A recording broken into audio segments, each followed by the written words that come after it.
হরে কৃষ্ণ দর্শক বন্ধুরা, আশা করছি আপনারা সকলেই রাধা মাধবের কৃপায় ভালো আছেন। আজ আমরা শ্রীমদ্ ভগবত গীতার 10ম অধ্যায় বিভূতি যোগের প্রথম শ্লোকটি পাঠ করব।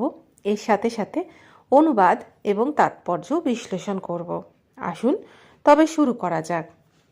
শ্রী ভগবানুবাচা ভূয় এব মহাবাহো শ্রীণু মে পরমং বচঃ ইয়ত্তেহং প্রিয়মানায় বক্ষ্যামি হিতকাম্যয়াঃ।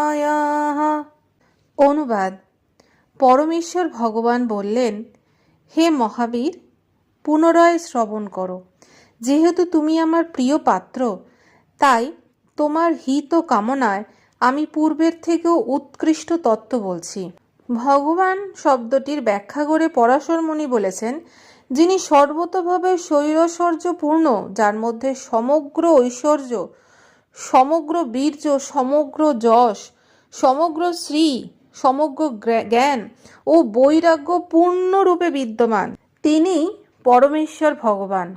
শ্রীকৃষ্ণ যখন এই জগতে প্রকট ছিলেন, তিনি তার শৈরৈশ্বর্যপূর্ণ প্রকাশ করেছিলেন। তাই পরাশর মুনির মতো মহর্ষিরা সকলেই তাকে পরমেশ্বর ভগবান বলে স্বীকার করেছেন।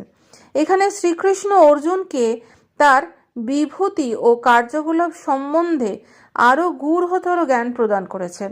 পূর্বে 7ম অধ্যায় থেকে শুরু করে ভগবান তার বিভিন্ন শক্তি এবং তাদের প্রক্রিয়ার কথা বিশদভাবে বর্ণনা করেছেন। এখন এই অধ্যায় তিনি তার বিশেষ বিভূতির কথা অর্জুনকে শোনাচ্ছেন। পূর্ববর্তী অধ্যায়ে তিনি দৃঢ় ভক্তির প্রতিষ্ঠাকল্পে তার বিভিন্ন শক্তির কথা বিশ্লেষণ করে শুনিয়েছেন। এই অধ্যায়ে তিনি আবার অর্জুনকে তার বিবিধ প্রকাশ ও বিভূতির কথা শোনাচ্ছেন। পরমেশ্বর ভগবানের কথা যতই শ্রবণ করা যায়, ভগবানের প্রতি ভক্তি ততই দৃঢ় হয়। ভক্ত সঙ্গে ভগবানের কথা সর্বদাই শ্রবণ করা উচিত। তার ফলে ভক্তি বৃদ্ধি হয়।